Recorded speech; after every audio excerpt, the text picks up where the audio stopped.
নমস্কার বন্ধুরা, বাংলার ইনভেস্টর ইউটিউব চ্যানেলে আপনাদের সকলকে স্বাগত জানাই। চ্যানেলে প্রথমবার এসে থাকলে চ্যানেলটা অবশ্যই সাবস্ক্রাইব করে রাখবেন এবং তার সঙ্গে সঙ্গে পাশে থাকা বেল আইকন টিপে অল অবশ্যই সিলেক্ট করে রাখবেন, যাতেই পরবর্তী ভিডিওগুলোর নোটিফিকেশন আপনাদের কাছে সময় মতো পৌঁছে যায়। তো চলুন এই ভিডিওটা শুরু করা যাক। তো আজকেও মার্কেটে একটা শানদার র্যালি দেখা গেছে এবং দেখতে পাচ্ছেন নিফটি ফিফটি আজকের দিনে কত হাই লাগিয়েছে, এই 26,246.65 এবং এটা কিন্তু 52 উইকেরও হাই। তো এই দুটোই সেম দেখতে পাচ্ছেন, এই যে আজকের হাই এবং তার সঙ্গে সঙ্গে 52 উইকের হাই এবং মোটামুটি 26,200-র কাছাকাছি বন্ধ হয়েছে।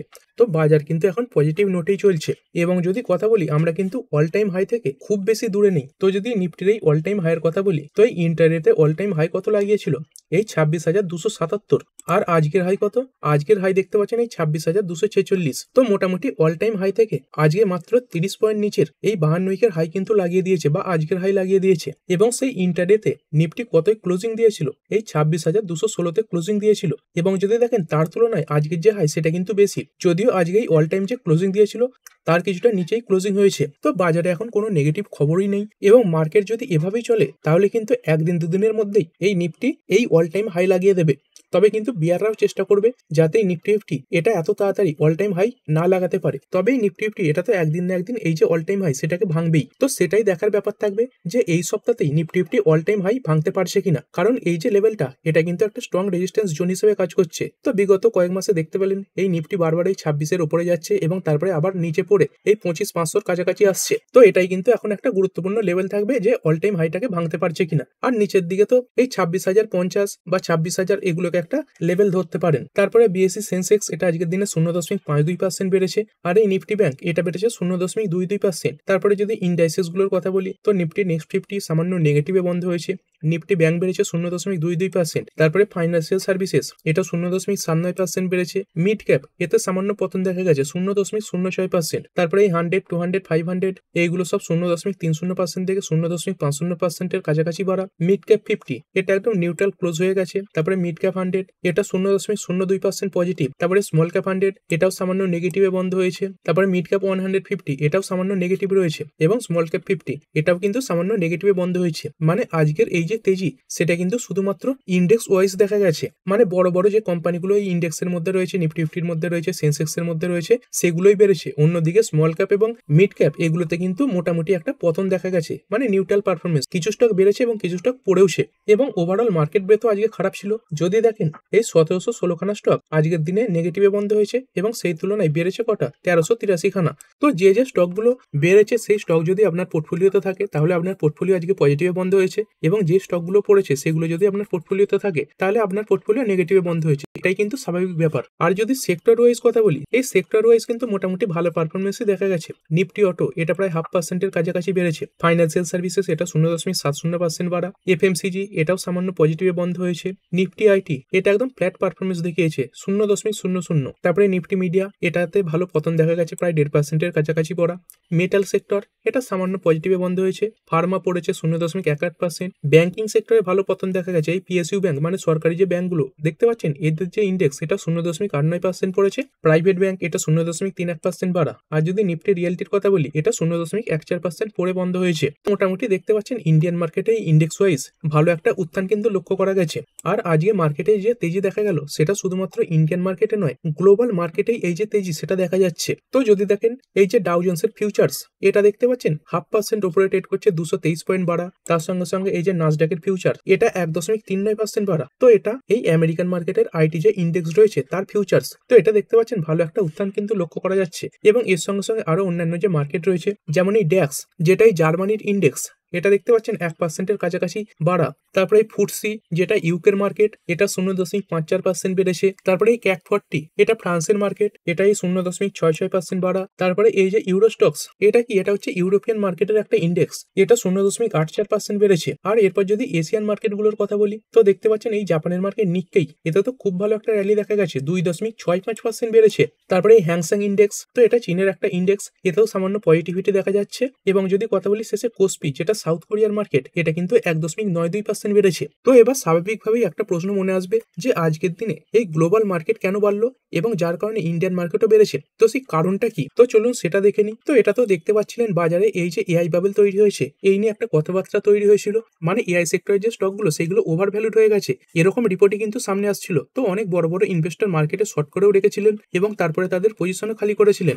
এবং যদি কথা বলি এই এআই সেক্টরের মধ্যে ইনভিডিয়া এটা কিন্তু একটা খুবই বড় নাম। তো এই ইনভিডিয়া কি করে থাকে, এআই চিপ, তারপরে এই যে জিপিইউ এটা তৈরি করে। তো যাদের কম্পিউটার সম্বন্ধে সামান্য নলেজ রয়েছে তারাও জানেন এই যে জিপিইউ এটা কি কাজে ব্যবহার করা হয়, এবং এই এআই সেক্টরে এই যে জিপিইউ তার সঙ্গে সঙ্গে এই যে এআই চিপ তার কিন্তু একটা ব্যাপক ব্যবহার রয়েছে। এই এনভিডিয়ার তৈরি এই যে চিপ রয়েছে, মানে হাইটেক চিপ, এগুলো ছাড়া এই যে এআই টেকনোলজি সেগুলো কিন্তু চলবেই না। মানে এআই টেকনোলজি যত বেশি বাড়বে এই যে এনভিডিয়া তাদের এই যে চিপের বিক্রি সেটা কিন্তু তত বেশি বাড়বে। তো মাঝখানে দেখতেও পেয়েছিলেন যখন এরকম খবর আসছিল যে এআই বাবেল তৈরি হয়েছে, এআই বাবেল যে কোনো সময় ফাটতে পারে, তো সেই সময় এনভিডিয়া এই স্টকে কিন্তু ভালো একটা পতনও লক্ষ্য করা গিয়েছিল। তো কোম্পানি তাদের বিজনেস ভালো করছে কি খারাপ করছে সেটা কি থেকে বোঝা যায়? কোম্পানির যে কোয়ার্টারলি রেজাল্ট গুলো বেরোয় সেগুলো থেকে কিন্তু বোঝা যায় যে কোম্পানি কেমন বিজনেস করছে। তো কোম্পানি গতকাল তাদের এই যে Q3 রেজাল্ট সেটা কিন্তু সামনে রেখেছে। তো ইন্ডিয়ান মার্কেটেও দেখতে পাচ্ছিলেন বর্তমানে Q2 এর সিজন চলছিল, আর সেখানেই আমেরিকাতে Q3 সিজন চলছে। কি কারণে? কারণ ইন্ডিয়ান মার্কেটের এই যে ফাইন্যান্সিয়াল ইয়ার সেটা এপ্রিল মাস থেকে শুরু হয়, এবং অন্যদিকে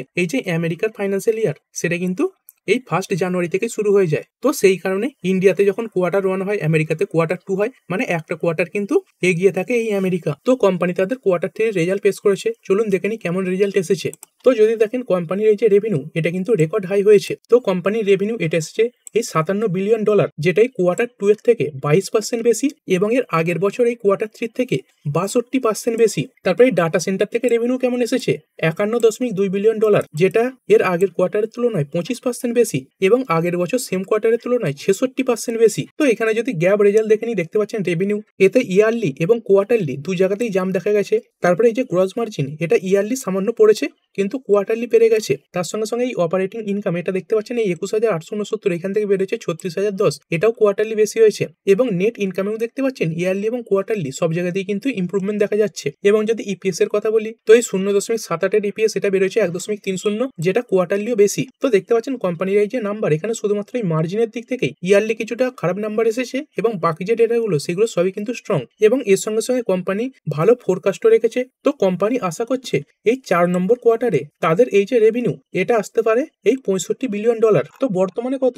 বর্তমানে তো দেখতে পেলেন $57 বিলিয়ন এসেছে। তো কোম্পানি আশা করছে এই রেভিনিউ এটা $8 বিলিয়ন বাড়বে, এবং এই যে মার্জিন, এই যে গ্যাপ মার্জিন এটা আশা করছে যে 74.8% আসবে। তো বর্তমানে কত এসেছে এই 73.4%, মানে এবারে নাম্বারও ভালো, তার সঙ্গে সঙ্গে কোম্পানির যে ফোরকাস্ট সেটাও কিন্তু ভালো। আর মার্কেটের কেমন অনুমান ছিল তো চলুন সেটাও দেখে নিই। তো মার্কেট যে অনুমান করে চলছিল তার থেকে কোম্পানির এই যে রেভিনিউ সেটা বেশি এসেছে, এবং কোম্পানি যেটা ফোরকাস্ট করে রেখেছিল, মানে এর আগের কোয়ার্টারে বলে দিয়েছিল যে এই কোয়ার্টারে কেমন নাম্বার আসবে, তার তুলনাতেও কিন্তু ভালো নাম্বার এসেছে। তো মার্কেটের এই অনুমান ইপিএস এর দিক থেকে ছিল $1.25 আসবে, তো সেখানে এসেছে $1.30, এবং রেভিনিউ যেখানে মার্কেটের অনুমান ছিল $54.92 বিলিয়ন আসবে, সেখানে কত এসেছে $57.01 বিলিয়ন।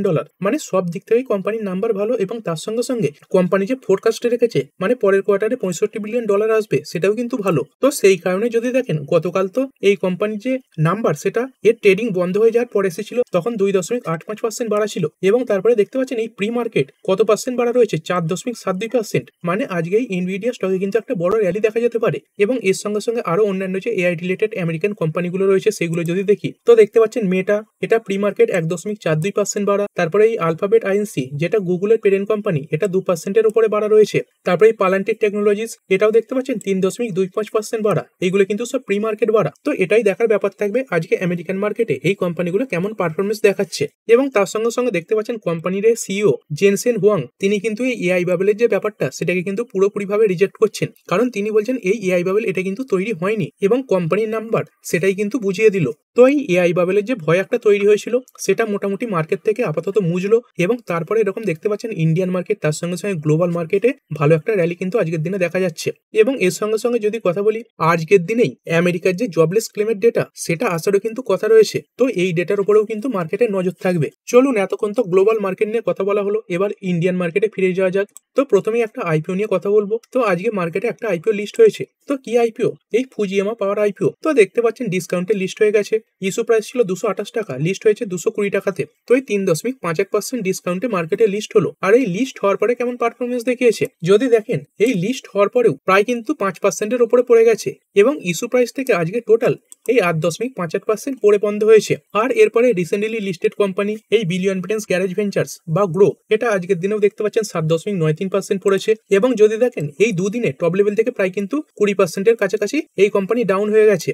দেখুন, কোম্পানি ভালো, তবে বারবার একটা কথাই বলেছিলাম, কোম্পানির যে ভ্যালুয়েশন সেটা কিন্তু বড্ড বেশি রয়েছে। তো সেরকমই মোটামুটি একটা পতন দেখা যাচ্ছে। এবং এর সঙ্গে সঙ্গে আরো একটা কোম্পানি ফিজিক্সওয়ালা, তো এই কোম্পানির তাও দমদার মার্কেটে লিস্ট হয়েছিল এবং তারপরে গতকালও পড়েছিল এবং আজকের দিনেও কিন্তু সামান্য পড়েছে। তবে যদি দেখেন আজকের দিনে স্টকটা কিন্তু এক সময় প্রায় 8-9%-এর কাছাকাছি পড়েছিল, সেখান থেকে রিকভারিও করেছে। তো কোম্পানি যেদিন লিস্ট হয়েছিল সেদিনই কিন্তু বলেছিলাম যে এই ধরনের যে এডুকেশন রিলেটেড কোম্পানি, এইগুলো সেভাবে মার্কেট থেকে প্রফিট রেভিনিউ এইগুলো কিন্তু তৈরি করতে পারে না। তো সেরকমই আস্তে আস্তে কিন্তু নিজের দিকেই নামছে। আর এরপরে চলুন দেখে নিই সেই সমস্ত কোম্পানিগুলো যেগুলো আজকে মার্কেটে ভালো এবং খারাপ পারফর্ম করেছে। তো যদি কথা বলি জেপি পাওয়ার, এটা আজকের দিনে 6.41% বেড়েছে। শুরুতে এই যে তেজি সেটা আরো বেশি ছিল। তো কি খবরে বেড়েছে দেখতে পাচ্ছেন, এই আদানি গ্রুপ তারা কিন্তু টপ বিডার হিসাবে ঘোষিত হয়েছে। তো এই যে জয়প্রকাশ অ্যাসোসিয়েট, এই কোম্পানিটা ব্যাংকরাপ্ট হয়েছে এবং তার সঙ্গে সঙ্গে নিলামে উঠেছে। তো সেখানে বিভিন্ন গ্রুপ এই বিড লাগিয়েছিল, আদানি ছিল, বেদান্ত ছিল। তো সেখানে কিন্তু আদানি গ্রুপ এরা 17,000 কোটি টাকাতে এই কোম্পানিটাকে কিনতে চলেছে। তারপরে এই নেটওয়ার্ক টেকনোলজিস ইন্ডিয়া লিমিটেড, তো এই কোম্পানির জন্য কি খবর আসছে দেখতে পাচ্ছেন, কোম্পানির এই ইএসজি স্কোর এটা কিন্তু ইমপ্রুভ হয়েছে। তো এই ইএসজি স্কোর কি? ইএসজি স্কোরের যে ফুল ফর্ম সেটা হচ্ছে এনভায়রনমেন্টাল, তার সঙ্গে সঙ্গে সোশ্যাল এবং গভর্নেন্স। এই যে স্কোর থাকে মানে কোম্পানি পরিবেশ বান্ধব কিনা, তার সঙ্গে সঙ্গে কোম্পানি সমাজের প্রতি কতটা দায়বদ্ধ, তার সঙ্গে সঙ্গে কোম্পানির ভেতরে যে কাঠামো সেটা কেমন শক্তিশালী রয়েছে, মানে কোম্পানির যারা ম্যানেজমেন্ট রয়েছে তারা কিরকম কাজ করছে, তো সেরকম একটা স্কোর দেওয়া হয়। তো সেই যে স্কোর সেটা ইমপ্রুভ হয়েছে।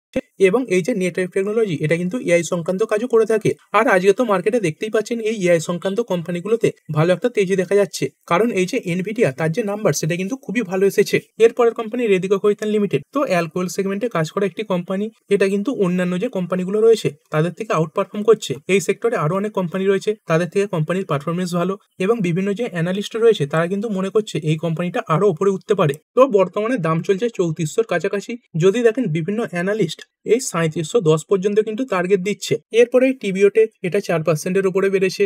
তারপরে জেনটেক, এতেও আজকে 3.25%-এর কাছাকাছি তেজি দেখা গেছে। আর এরপরে যদি পড়া শেয়ারগুলোর ব্যাপারে কথা বলি, তো এই বায়োকন লিমিটেড এটা আজকে 3.62% পড়েছে। তো এই সিটি এই যে ব্রোকারটা রয়েছে এরাই কোম্পানিটাকে ডাবল ডাউনগ্রেড করেছে এবং সেলের টার্গেট দিয়েছে। তো এই যে সিটি রয়েছে এরা কিন্তু আগেই বায়োকন এই শেয়ারটাকে কিনতে বলছিল, আগেই বাই রেটিং দিয়েছিল। তো সেখান থেকে তো নিউট্রাল রেটিং দেয়নি, একেবারে ডবল ডাউনগ্রেড করে এই সেল রেটিং দিয়ে দিয়েছে, মানে বর্তমানে বিক্রি করতে বলছে এবং তারপরে স্টকটা পড়েছে। তো কি কি কারণে বলছে? তো এই সিটি এরা বলছে বায়োকনের যে ভ্যালুয়েশন সেটা অত্যন্ত হাই রয়েছে, কোম্পানির যে পি সেটা 90-এর কাছাকাছি চলছে, যেটা মার্কেটের তুলনায় অনেকটাই বেশি। এবং সেই কারণে আগের যে টার্গেট সেটা দিয়েছিল এই 430 টাকা পার শেয়ার, সেখান থেকে কমিয়ে করেছে 360 পার শেয়ার এবং বর্তমানে দাম চলছে 395। তো এই ডাউনগ্রেড করার কারণেই কিন্তু পড়েছে। তারপরে কোম্পানি ইন্টেলিক ডিজাইন এরিনা লিমিটেড এটা 4%-এর উপরে পড়েছে। তো কিছুদিন আগেই খবর এসেছিল এই কোম্পানিটা এআই রিলেটেড একটা অ্যাওয়ার্ড পেয়েছে। দেখুন এই যে অ্যাওয়ার্ড এগুলো কিন্তু সাময়িকভাবে কোম্পানির যে পারফরমেন্স সেটাকে প্রভাবিত করতে পারে।